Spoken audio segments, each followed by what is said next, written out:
Hello नमस्कार, मैं हूँ सुंदर सोनोने और आप सबका मेरी फार्मेसी सुंदर के चैनल में तहे दिल से स्वागत है। आज हम एक महत्वपूर्ण विषय पर चर्चा करने वाले यानी कि स्किन इन्फेक्शन यानी कि त्वचा संक्रमण ये क्या होता है, इसके टाइप्स कौन से हैं, उपाय और उपचार कौन से हैं, कौन सी दवाइयाँ डॉक्टर प्रिस्क्राइब करते हैं और कौन से प्रिकॉशन और प्रिवेंशन टिप्स फॉलो करने पड़ते हैं, इसके बारे में हम डिटेल जानकारी लेने वाले हैं। तो प्लीज़ एंड तक बने रहिए और जानते रहिए स्किन इन्फेक्शन के बारे में, यानी कि स्किन इन्फेक्शन की पूरी जानकारी एक साथ, उसके साथ खान पान क्या होते हैं और बचाव कौन से हैं, इसको भी हम डिटेल जानने वाले हैं। तो प्लीज़ एंड तक बने रहिए और जानते रहिए स्किन इन्फेक्शन। तो पहले जानते हैं त्वचा का संक्रमण क्या है। त्वचा संक्रमण तब होता है जब बैक्टीरिया, वायरस, फंगस या पैरासाइट्स त्वचा में प्रवेश कर जाते हैं और संक्रमण फैलाते हैं। यह हल्के से लेकर गंभीर हो सकता है और सही इलाज न मिलने पर और भी बढ़ सकता है। चलिए जानते हैं त्वचा के प्रकार कौन से, यानी कि टाइप्स ऑफ स्किन इन्फेक्शन। पहला है बैक्टीरियल संक्रमण, यानी कि बैक्टीरियल इन्फेक्शन के बारे में पूरी जानकारी लेते हैं। पहला है फोड़े और फुंसी, उसे बॉयल्स भी कहते हैं, लाल दर्दनाक गांठ जिसमें मवाद भर सकता है। और दूसरा है सेलुलाइटिस, इसमें त्वचा का रंग लाल, सूजी हुई और गर्म महसूस होती है। और तीसरा है इम्पेटिगो, यानी कि बच्चों में आमतौर दिखाई देती है, बच्चों में आमतौर होने वाली पीले क्रस वाला संक्रमण, इसे इम्पेटिगो भी बोलते हैं। और सेकंड है वायरल संक्रमण, यानी कि वायरल इन्फेक्शन। तो उसमें आता है फर्स्ट हर्पिस, छोटे छोटे छाले जो जलन और खुजली करते हैं। और दूसरा है मोल्स्कम कॉन्टेजियसम, यानी कि छोटे मोती जैसे दाने आते हैं। और तीसरा है वेरुका, यानी कि वाट्स, त्वचा पर मोटे खरदुरे धब्बे होते हैं इसमें। थर्ड है फंगल संक्रमण, यानी कि फंगल इन्फेक्शन के बारे में। पहला है उसमें दाद, यानी कि रिंगवॉर्म भी बोलते हैं उसे, गोल आकार का लाल चकत्ता होता है जिसे खुजली होती है और छोटे छोटे दाने भी आ जाते हैं छोटे छोटे पास पास में, और उसका राउंड बन जाता है, यानी कि गोल आकार का लाल चकत्ता बन जाता है, उससे खुजली होती है। और दूसरा है एथलेट्स फुट, यानी कि पैरों में उंगलियों के बीच खुजली और पपड़ी आना। और तीसरा है कैंडियासिस, यानी कि गर्म और नमी वाली जगहों पर सफ़ेद परत बन जाती है। फोर्थ टाइप से पैरासाइट संक्रमण, यानी कि पैरासाइट इन्फेक्शन भी बोलते हैं उसे, उसमें फैला आता है स्केबीज, यानी कि बहुत तेज खुजली और छोटे छोटे दाने आ जाते हैं, तो उसे स्केबीज बोलते हैं। और दूसरा है जू, यानी कि लाइस भी बोलते हैं उसे, सिर और शरीर में खुजली हो जाती है। तीसरा है त्वचा संक्रमण के इलाज, यानी कि ट्रीटमेंट फॉर स्किन इन्फेक्शन। उसमें फर्स्ट आता है दवाइयाँ, यानी कि मेडिसिन के बारे में हम डिटेल जानकारी लेने वाले हैं।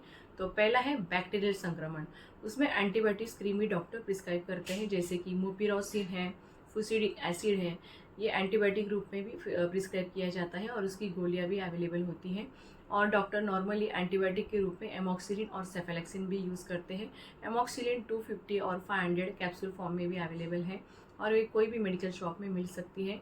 और नेक्स्ट है सेफेलेक्सिन, ये भी एंटीबायोटिक ज़्यादा मात्रा में यूज़ किया जाता है, ये भी कैप्सूल फॉर्म में अवेलेबल है। और दूसरा है वायरल संक्रमण, यानी कि एंटीवायरल क्रीम प्रिस्क्राइब की जाती है, जैसे कि एसाइक्लोविर।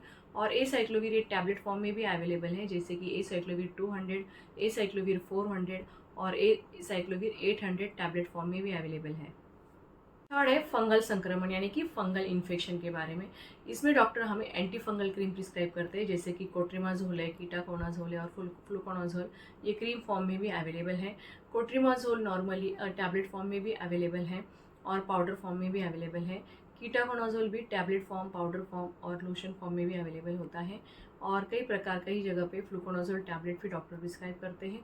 फ्लूकोनाजोल 50, फ्लूकोनाजोल 150 और फ्लूकोनाजोल 200, फ्लूकोनाजोल 400 टैबलेट फॉर्म में भी अवेलेबल हैं। ये नॉर्मली डॉक्टर हमें कभी 2 दिन अल्टरनेट डे में प्रिस्क्राइब करते हैं या कभी हफ्ते भर में भी लेते हैं, जैसे है इन्फेक्शन होता है उसके हिसाब से डॉक्टर स्ट्रेंथ प्रिस्क्राइब करते हैं। और कोट्रिमाजोल पाउडर फॉर्म में भी यूज़ होता है और लोशन में भी अवेलेबल होता है। और कीटाकोनाजोल भी ज़्यादातर टैबलेट फॉर्म में भी यूज़ होता है, जहाँ ज़्यादा मात्रा में इन्फेक्शन होता है तो डॉक्टर टैबलेट्स भी लिख के देते हैं और उसका कोर्स भी कंप्लीट करना पड़ता है। और फोर्थ है पैरासाइटिक संक्रमण, उसमें डॉक्टर स्केबिस के लिए नॉर्मली परमिथ्रिन क्रीम और परमिथ्रिन लोशन फॉर्म में भी अवेलेबल है, उसे प्रिस्क्राइब करते हैं। और जू के लिए नॉर्मली मेडिकेयर शैम्पू भी यूज़ किया जाता है और मेडिकेयर ऑयल भी अवेलेबल है।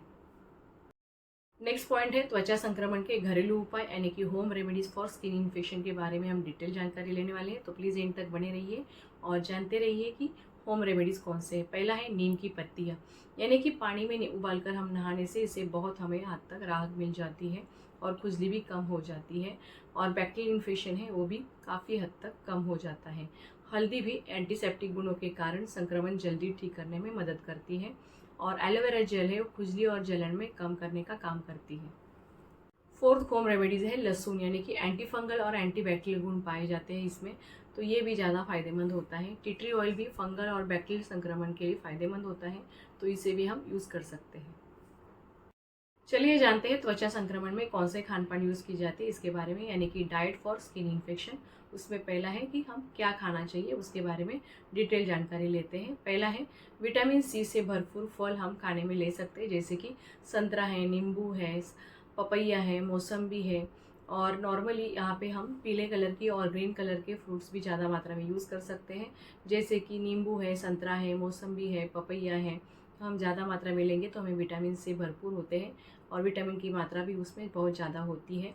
और आंवला है, और ये भी ज़्यादा मात्रा में उसमें विटामिन सी पाए जाते हैं, तो ये भी फ़ायदेमंद होता है।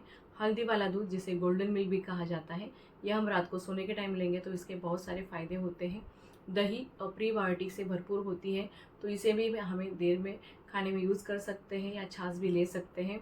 नारियल पानी का भी हम इस्तेमाल कर सकते हैं, इसमें हाइड्रेशन में बहुत मतलब अच्छा सा फ़ायदा होता है। और हरी सब्जियां जैसे कि पत्तेदार सब्जियां, पालक है, मेथी है, ब्रोकली है, इसे हम खाने में यूज़ कर सकते हैं। क्या नहीं खाना चाहिए इसके बारे में भी हम डिटेल जानकारी लेते हैं। पहला है तला भुना खाना, यानी कि डीप फ्राई चीज़ें हमें नहीं लेनी है, शैलो फ्राई चीज़ें हम ले सकते हैं। ज़्यादा मीठी चीज़ें जैसे कि मिठाई है, कोल्ड ड्रिंक है, सॉफ्ट ड्रिंक है, पेस्ट्रीज़ है, इसे भी हमें खाने में ज़्यादा मात्रा में यूज़ नहीं करना है। प्रोसेस फूड है उसे भी हमें ज़्यादा मात्रा में नहीं यूज़ करना है। और जो पैक जूसेस होते हैं उसमें भी प्रिजर्वेटिव्स होते हैं और वो भी हमारी इम्यूनिटी कमज़ोर करते हैं, इसके लिए हमें इसका भी इस्तेमाल नहीं करना है, टोटली अवॉइड करना है। डेयरी उत्पादक है जैसे कि दूध, दही, पनीर, अब ये भी नहीं ज़्यादा मात्रा में लेना चाहिए क्योंकि कुछ मामले में एलर्जी हो सकती है, तो वो डेयरी प्रोडक्ट्स का जो चीज़ें हैं वो खाने में ज़्यादा मात्रा में यूज़ ना करें। चलिए जानते हैं त्वचा संक्रमण से कौन से बचाव करना है उसके बारे में, यानी कि prevention tips for skin infection. पहला है रोज़ाना स्नान करें, त्वचा को साफ रखें। संक्रमित व्यक्ति की चीज़ें जैसे कि तौलिया है, कपड़े है, सोप है, इस्तेमाल न करें। खुले घाव को ढककर रखें। नमी वाले वातावरण से बचें और पसीना सुखाएं। इम्यूनिटी बढ़ाने के लिए सही खान पान का इस्तेमाल करें, यानी कि बैलेंस डाइट फॉलो करें। चलिए जानते हैं कब डॉक्टर के पास जाना चाहिए इसके बारे में भी डिटेल जानकारी लेते हैं। पहला है यदि संक्रमण 1 से 2 हफ्तों में ठीक नहीं हो रहा है तो हमें तुरंत डॉक्टर से संपर्क करना चाहिए। बुखार और ठंड लगना या तेज दर्द होता है तो हमें तुरंत डॉक्टर से सलाह लेनी चाहिए और उन्हें प्रिस्क्राइब की हुई दवाई का इस्तेमाल करना चाहिए। संक्रमित भाग से बदबू आने लगे तो भी हमें डॉक्टर से तुरंत संपर्क करना चाहिए। शरीर के दूसरे हिस्सों में भी संक्रमण फैलने लगे और ज़्यादा मात्रा में इन्फेक्शन दिखने लगे तो हमें तुरंत डॉक्टर से संपर्क करना चाहिए और उनकी सलाह से दवाई का इस्तेमाल करना चाहिए। दोस्तों, मुझे उम्मीद है कि ये जानकारी आपके लिए उपयोगी रही होगी।